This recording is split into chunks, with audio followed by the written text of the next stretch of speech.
നമസ്കാരം പ്രിയ കൂട്ടുകാരെ. കഴിഞ്ഞ 2 ദിവസമായിട്ട് സോഷ്യൽ മീഡിയയിൽ വൈറലായിക്കൊണ്ടിരിക്കുന്ന ഒരു ആൻഡ്രോയിഡ് ആപ്ലിക്കേഷനാണ് മോഡി കീ നോട്ട്.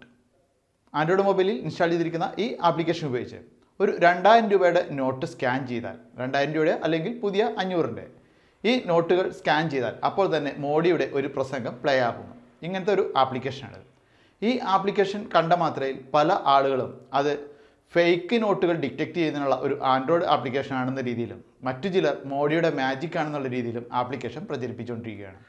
ഇന്ന് ഞാൻ മാർക്കറ്റിൽ പോയപ്പോൾ അവിടെ വെച്ച് 1-2 ചിലർ പരസ്പരം വായിച്ചുകൊണ്ടിരിക്കുകയാണ് ഇത് ഫേക്ക് നോട്ട് കണ്ടുപിടിക്കാനുള്ള ഒരു ആപ്ലിക്കേഷനാണെന്ന്. അതുകൊണ്ട് മാത്രമാണ് ഞാനിന്ന് ഇത്തരത്തിലൊരു വീഡിയോ ഇവിടെ ക്രിയേറ്റ് ചെയ്യാൻ ആഗ്രഹിക്കുന്നത്. ആദ്യം നമുക്ക് ഈ ആപ്ലിക്കേഷൻ്റെ പ്രവർത്തനം ഒന്ന് കാണാം. പുതിയ 2000-ൻ്റെ നോട്ടാണിത്. ആൻഡ്രോയിഡ് ആപ്ലിക്കേഷൻ ഇൻസ്റ്റാൾ ചെയ്ത് കഴിയുമ്പോൾ നിങ്ങൾക്ക് കാണാൻ സാധിക്കുക ഇതുപോലൊരു സ്ക്രീൻ ആയിരിക്കും. ഇവിടെ സെൻറ്ററിൽ കാണുന്ന ഈ സ്ക്രീനിൽ ടച്ച് ചെയ്താൽ ഒരു ക്യാമറ ഓപ്പൺ ആകുന്നു. ഇപ്പോൾ നിങ്ങൾക്ക് ഇവിടെ ഒരു ക്യാമറ കാണാം. ഇവിടെ ക്യാമറയ്ക്ക് ദൃശ്യമാകുന്ന രീതിയിൽ 2000-ൻ്റെ നോട്ട് ഞാൻ കാണിച്ചാൽ ഫോക്കസ് കറക്റ്റ് ആകുമ്പോൾ ഇവിടെ ഈ മൊബൈലിൽ ഒരു നരേന്ദ്രമോദി സ്പീച്ച് നിങ്ങൾക്ക് കാണാൻ സാധിക്കും. പ്രത്യേകിച്ച് അന്ന് നോട്ട് അസാധുവാക്കിയ ആ ദിവസത്തെ ഒരു സ്പീച്ച്.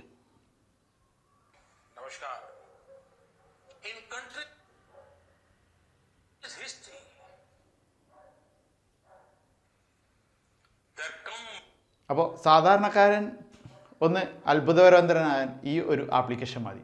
ഒട്ടുമിക്കവരും വിചാരം ഇതൊരു ഫേക്ക് നോട്ട് ഡിറ്റക്ടറാണ് എന്നാണ്. സാധാരണ ഒരു വെബ്സൈറ്റിലെയോ അല്ലെങ്കിൽ ഒരു ആപ്ലിക്കേഷനിലെയോ എല്ലാം ചെയ്യുന്ന കോഡിംഗ് പോലെ തന്നെ, അതായത് ജാവാസ്ക്രിപ്റ്റോ PHP ഒക്കെ ഉപയോഗിച്ച് നമ്മൾ കോഡിംഗ് ചെയ്യാറുണ്ട്.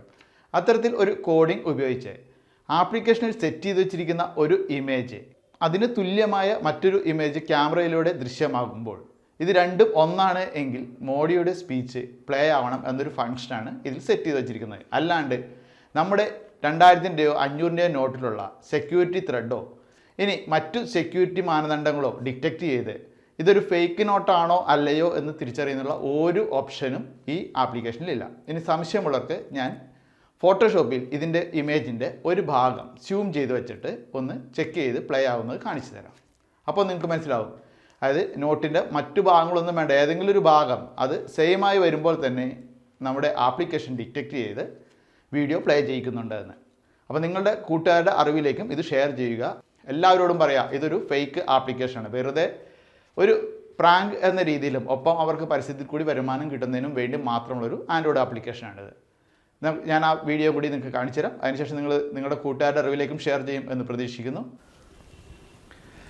നമുക്കിനി കമ്പ്യൂട്ടറിൽ ഫോട്ടോഷോപ്പിൽ ഒരു ഇമേജ് സൂം ചെയ്തിട്ട്, അതായത് നോട്ടിൻ്റെ ഒരു ഭാഗം മാത്രം സൂം ചെയ്തിട്ട് ഇതൊന്ന് ചെക്ക് ചെയ്യാം.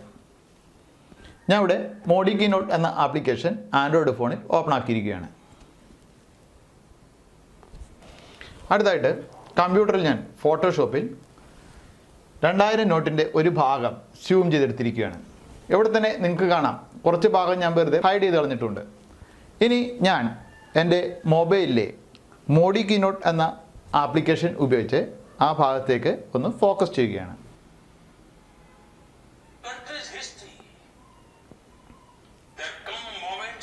നോക്കുക, നോട്ടിൻ്റെ ഒരു ഭാഗം മാത്രം സൂം ചെയ്താൽ പോലും ആ വീഡിയോ പ്ലേ ആവുന്നുണ്ട്.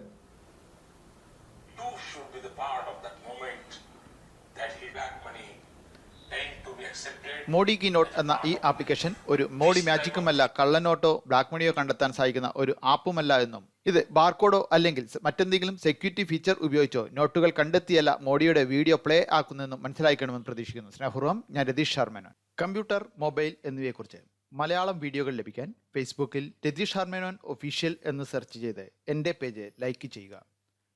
പേജ് സെലക്ട് ചെയ്ത് വലതുവശത്ത് കാണുന്ന 3 ഡോട്ടുകളിൽ പ്രസ് ചെയ്ത് നോട്ടിഫിക്കേഷൻ എന്നതിലെ ആദ്യത്തെ 6 ഓപ്ഷനുകളും നീല ടിക്ക് മാർക്ക് ഉണ്ടെന്ന് ഉറപ്പാക്കുക. ഇത്രയും ചെയ്തു കഴിഞ്ഞാൽ എന്നും നിങ്ങളുടെ ഫേസ്ബുക്ക് പ്രൊഫൈലിൽ പുതിയ അറിവുകൾ എത്തിക്കൊണ്ടിരിക്കും. നിങ്ങളുടെ കൂട്ടുകാർക്ക് അറിവുകൾ ലഭിക്കണമെന്ന് ആഗ്രഹിക്കുന്നവർ ഷെയർ എന്ന ബട്ടൺ ഉപയോഗിക്കുക.